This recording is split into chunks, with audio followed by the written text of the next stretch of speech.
VCK party రాష్ట్ర అధ్యక్షులు జిల్కర శ్రీనివాస్ గారు, అదేవిధంగా కార్యక్రమానికి వచ్చినటువంటి గౌరవనీయులు పెద్దలు మన నల్లా సూర్యప్రకాష్ గారు, అదేవిధంగా మొదటి నుంచి వర్గీకరణ ఉద్యమంలో ఉన్నటువంటి అన్నగారు కృపాకర్ గారు, అదేవిధంగా ప్రభంజన యాదవ్ అన్న గారు, విజయ్ కుమార్ అన్న గారు, అదేవిధంగా డాక్టర్ వీరేందర్ మాదిగ జేసీ రాష్ట్ర అధ్యక్షులు, ఎంహెచ్పిఎస్ రాష్ట్ర అధ్యక్షులు మైసోపేందర్ గారు, అదేవిధంగా బొంకూరు సురేందర్ సన్ని మాదిగ శక్తి నాయకులు అందరికీ కూడా పేరు పేరు నమస్కారాలు తెలియజేస్తున్నా. బాలసింగం గారు, రెండు రాష్ట్రాల పార్టీ సెక్రటరీ గారు, అందరికి కూడా పేరు పేరున జయభీం తెలియజేస్తూ, మరి Ashok garu all India OBC సంఘం మరి చర్చను ప్రారంభించే ముందు అందరికీ జయభీం తెలియజేస్తున్నా. మరి సహజంగా దళితులు అంటే మాలమాదిగల మీదకే వస్తుంది, ఎక్కువ వాళ్ళ మీదనే చర్చ ఉంటుంది. వాళ్ళతో పాటుగా 100 కులాలు కూడా మనతో పాటు ఉన్నాయి. సహజంగా మీ అందరికీ తెలుసు, ఈ అన్ని కులాలన్నీ కూడా మాదిగా కులము మాల కులం వాళ్ళ ఉపకులాలుగానే ఊళ్ళలో చెలామణి అవుతాయి. నేను ఉన్న ఊర్లో అటు పక్కన డక్కలి వాళ్ళు, ఇటు పక్కన బైన్ల వాళ్ళు అందరం కలిసి చిన్నప్పుడు వాళ్ళ కొడుకులు మేము అందరం కలిసి చదువుకునే ఉన్నాం. కానీ హైదరాబాద్కి వచ్చినాకనే ఇవన్నీ డిఫరెన్సెస్ బాగా అర్థమైంది. ఎప్పుడైతే మనం ఈ సంఘాల తిరుగుడు స్టార్ట్ అయిందో అప్పుడే ఎక్కువ మన సమాజం గురించి అర్థమైంది. సరే, అటువైపున మన డక్కలైన మాటికి అన్నం అడుక్కోవడానికి వచ్చేటోడు చిన్నప్పుడు. బయట వాళ్ళు మాత్రం అడుక్కునేకపోయేది, వాళ్ళు కొంత వాళ్ళకి విద్య తెలుసు కాబట్టి వాళ్ళు ఆ పనిలో ఉండేవాళ్ళు. సో అదే వాళ్ళకు విద్య అంటే అదే విద్య అంటే వాళ్ళకు పెళ్ళిళ్ళు చేస్తుంది, దేవుని పెట్టొస్తుంది అన్న వాళ్ళకి సార్ తెలుసు సార్. సో దానికి వాళ్ళు మనతోటే కలిసి ఉంటారు. మన వాళ్ళు కొంతమంది ఇచ్చిపుచ్చుకోరు, కానీ మన వాళ్ళు కూడా అమ్మాయిల్ని వాళ్ళని చేసుకున్నాం. మా వాళ్ళు మా అన్న బిడ్డను కూడా వాళ్ళు చేసుకున్నారు.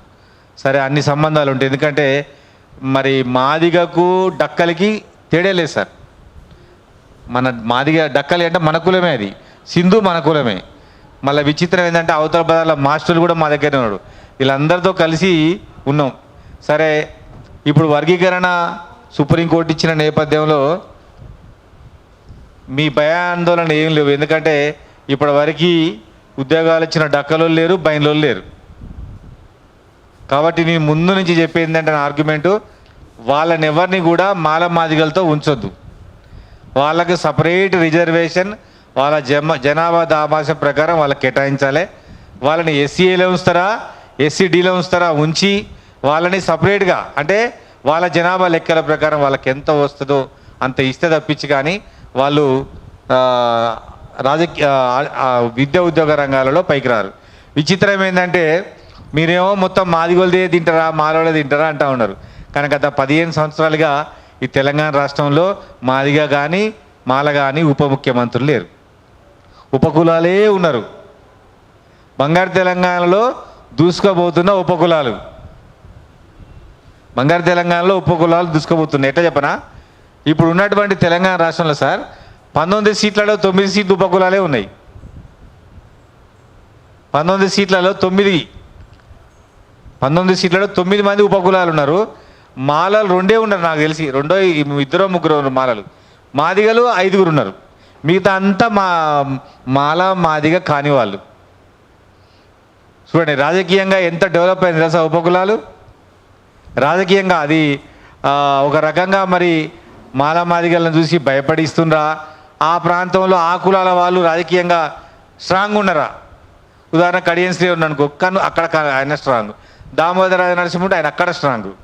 అట్లా వాళ్ళకి అవకాశాలు వస్తున్నాయి. దాన్ని మనం అర్థం చేసుకోవాలి. అదేవిధంగా నేను చాలా రోజుల నుంచి వర్గీకరణ మీద పనిచేస్తున్నా, 2014 నుంచి. ఎట్లా అంటే తెలంగాణ రాష్ట్రం వచ్చినాక జనాభా నిష్పత్తి అంతా మారిపోయింది.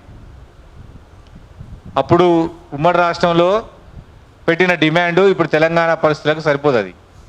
కాబట్టి తెలంగాణ రాష్ట్రంలో జనాభా దామాషా ప్రకారం వర్గీకరణ చేయాలని 2014 సంవత్సరంలో మాదిగ చేసిన సంఘాన్ని పెట్టి 10 సంవత్సరాల పాటుగా ఉద్యమం చేస్తున్నాం. కానీ మేము సంఘం పెట్టిన విషయం మా డిమాండ్ ఎవరికి తెలియదు సార్. చిన్నగా స్టార్ట్ చేసినాము. అన్ని ఊర్లలో అంతటా మేము చెప్తే వాళ్ళు అర్థం కాకపోయి జనాలకి, ఆల్రెడీ కృష్ణమాదిగా మళ్ళీ పెడితే మళ్ళీ మీరేందా కొత్తగా పెట్టి ఇదేదో కొత్త కొత్త డిమాండ్ పెడుతున్నారు అంటున్నారు. కానీ మేము ఎప్పుడైనా సోషల్ జస్టిస్గా అనుగుణంగా అది చట్టాలు జరగాలి కదా. పార్లమెంట్లో బిల్లు పెట్టేటప్పుడు సమగ్రంగా లెక్కలు జరుగుతాయి, కానీ ఒకరు చెప్పింది నేను చెప్పింది నడదు కదా. రేపు జనాభా లెక్కలు తీస్తారు, 2011 జనాభా లెక్కలు తీస్తారా, 2014 సమగ్ర కుటుంబ సర్వే అంటారా, లేదా ఇప్పుడు సీఎం గారు చెప్పినట్టుగా మరి ఆయన ఒక లెక్కలు తీయమని అంటున్నాడు, దాని ప్రకారం చేస్తారా? లెక్కల ప్రకారం జరుగుతాయి, కానీ మనం పెట్టుకున్న టైటిల్ ప్రకారం మాత్రం జరగదు. అటు జరగదు కూడా, శాస్త్రీయంగానే జరగాలి, లెక్కల ప్రకారంగా జరగాలి. ఉదాహరణకు మాలమాదిగలకు సంబంధం లేని కులాలు కూడా తెలంగాణలో చాలా ఉన్నాయి. మళ్ళీ వాళ్ళ ఎస్సీలే. మాలమాదిగలకు సంబంధం ఉండదు కొన్ని కులాలు. ఉదాహరణకు బుడుగ జంగాలను అనుకో, వాళ్ళకి మాదిగకు సంబంధం ఉండదు, మాలకు సంబంధం ఉండదు. సొంత అస్తిత్వం వల్ల కులం అది. ఒలియదాసరి కూడా అట్నే ఉంటుంది అనుకుంటా నాకు తెలిసి. అట్లా కొన్ని కులాలు ఉన్నాయి. మరి వాళ్ళు అట్లాంటి ఇప్పుడు మాంగ్ ఉంది అనుకోండి, మోచి ఉంది, పాకి ఉంది, వీళ్ళంతా మన మాలమాదిగలకు సంబంధించిన వాళ్ళు కాదు. వాళ్ళు గోసంగి సొంత అస్తిత్వాలు కలిగినాయి. మరి వాళ్ళని దేంట్లో పెట్టాలంటే వాళ్ళని కూడా సపరేట్ చేయాలి. ఇప్పుడు కొంతమంది అనేది ఏంటంటే వాళ్ళు 1% కూడా లేరు అంటారు. 1% లేకపోయినా వాళ్ళకి రిజర్వేషన్ ఇవ్వాలి. ఒక్కడున్నా కానీ ఇవ్వాలి కదా. అందుకోసం వాళ్ళందరినీ కూడా 1% ఇవ్వాలని ఎప్పటి నుంచో పనిచేస్తున్నాం. మహేష్ ఆ కరపత్రాలు అందరికీ ఒకసారి చూస్తారు. కొత్తగా 2024లో నేను ఒక చిన్న నమూనా తయారు చేసిన. ఆ నమూనాను మీరు అందరు కూడా చూడండి, మీ అందరినీ కోరుతా ఉన్నా. ఇక మేము కూడా నిన్న నుంచి అదే ప్రయత్నం చేస్తున్నాం. ఈ నెల 11వ తారీఖున హైదరాబాద్లో సంఘాల రాష్ట్ర సదస్సు పెట్టినాం. మేము కొట్లాడేది మా కోసమైనా అందులో అంతర్లీనంగా మన ఉపకులాలకు న్యాయం జరుగుతుంది. ఉపకులాలని అన్యాయం చేసి ఉపకులాలని గాలికి వదిలేసే పని ఎప్పుడు మాదిగ జాతి చేయదు. ఎందుకంటే మాకు తెలుసు వాళ్ళంటే ఏందో, వాళ్ళతోటే మేము ఉన్నాం. వాళ్ళు లేకుండా ఈ మాదిగ జాతి లేనే లేదు. ఎందుకంటే మాదిగ జాతి అనేది మహారాజులుగా మాదిగలు వాళ్ళ కింద పనిచేసి 5 కులాలు అనమాట. అంటే ఇప్పుడు ఎవరు పనిచేయట్లేరు అనుకో, కానీ మనకు ఏంటంటే ఈ కులము సెంటర్ కులం అనమాట. అంటే మాదిగ ఆశ్రిత జాతులు ఈ 5-6. ఈ ఆశ్రిత జాతులు ఈ 30 సార్కి చిన్నప్పుడు అనుకుంటా ఇవన్నీ జరిగి ఉండాలి, వాళ్ళు రావడం పోవడం అని. ఇప్పుడు లేవుగా సార్. కాబట్టి ఆ కులాల్ని వదిలేసి మాది లొక్కలే తింటారు అనుకోవడం మాత్రం కరెక్ట్ కాదు. ఒకవేళ మాకు ఆ భావన మధ్యలో ప్రభుత్వం ఉంది, కాబట్టి అట్లా చేయని కాదు ప్రభుత్వం కూడా లెక్కలు వేసి కులాల లెక్కలు వేసే చేస్తానని అనుకుంటా ఉన్నా.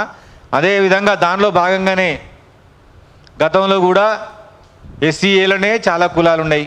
గతంలో తప్పు జరిగింది ఒకటి, బైండ్ల వాళ్ళని, డక్కల వాళ్ళని, చిందు వాళ్ళని అందరినీ కూడా SCBలో ఉంచడం అనేది పొరపాటు. ఇక ఎప్పటికట్ట జరగదు. ఎందుకంటే మళ్ళీ ఉపవర్గీకరణలో మళ్ళీ వర్గీకరణ ఉద్యమం అవుతుంది. దానికి ఉదాహరణ చెప్పి నేను ముగిస్తా.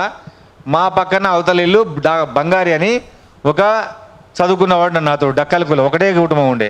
బయట వాళ్ళకు ఇల్లులు మాత్రం 20-30 ఉంటాయి, 20-30 ఇల్లులు ఉన్నాయి. అయితే వాడు నా ఫ్రెండు, చిన్నప్పటి నుంచి మాతో తిరిగేటోడు. హాస్టల్లో ఇద్దరం కలిసి చదువుకున్నాక ఆయన జూనియర్ లెక్చరర్ అయ్యాడు. హైదరాబాద్లో పబ్లిక్ సర్వీస్ కమిషన్కి ఉద్యోగానికి ఇంటర్వ్యూకి వచ్చిన DLకి వచ్చి నా హాస్టల్కి వచ్చి నాకు ఫోన్ చేస్తే హాస్టల్కి రమ్మన్నా. వచ్చినాక మంచం మీద కూర్చొని మాట్లాడుకుంటాను ఇద్దరం. మీ మాదిగ జాతి మొత్తం కూడా సర్వనాశనం కావాలన్నాడు. వాడు చిన్నప్పుడు మొత్తం మా దగ్గరనే తిన్నాడు. వాడు మా ఇళ్ళలోనే తినేటోడు. వాళ్ళ అమ్మ మా అమ్మ ఫ్రెండ్స్. ఎందుకంటే మా అమ్మది వాళ్ళ అమ్మది మానుకోట. సో మా అమ్మ వాడిని మాత్రమే చూసేది బాగా, ఒక ఊరోళ్ళని. అయితే వాడు ఏమంటాడంటే మీ మాదిగ జాతి మొత్తం మీ మాదిగ జాతి మొత్తం కూడా నా సర్వనాశనం కావాలంటే, ఏందే బాబు నా రూమ్కి వచ్చి మమ్మల్ని శాపిస్తున్నావు అంటే, ఇవాళ నేను ఇంటర్వ్యూకి వచ్చిన పబ్లిక్ సర్వీస్ కమిషన్కి మా కులాన్ని నేను ఒక్కొని వస్తే మాదిగోళ్ళు మొత్తం కూడా 5-6 మంది ఇంటర్వ్యూకి వచ్చిండ్రు, నాకు ఏడ ఉద్యోగం వస్తా అన్నాడు. అప్పటి నుంచి పడింది ఎట్టి పరిస్థితుల్లోనైనా. ఎందుకంటే మాదిగ ఆల్అవుట్లు అంటుంటారు, మింగేస్తారు మిమ్మల్ని, దోమలు మింగేస్తారు తెలిసిన ఆల్అవుట్ ఇట్లా. కాబట్టి మేము ఎప్పుడూ మీ దినాలని మాకు కోరిక లేదు. మీ జనాభా ప్రకారం మీరు ఎంత ఉంటే, మీరెంత కాదు వాళ్ళు ఎంత ఉంటే, ఏ కులానికి ఆ కులాన్ని డిఫరెంట్ SCAలో ఉన్నటువంటి మొత్తం మాదిగకు అనుబంధంగా ఉన్న కులాలన్నింటినీ కూడా ఒక జాబితాలో వేసి వాళ్ళ జనాభా లెక్కించి వాళ్ళు ఎంత ఉంటే అంత ఇవ్వాలని మేము మొదటి నుంచి చెప్తున్నాం. నేను పెట్టిన దాంట్లో చూడండి మాదిగ మాత్రమే ఉంది. మాల మాత్రమే ఉంది తప్పించి మాదిగోళ్ళతోటి మాలోళ్ళతోటి ఉపకులాలు ఉంటే ఉపకులాలకు బాగా నష్టం జరుగుద్ది.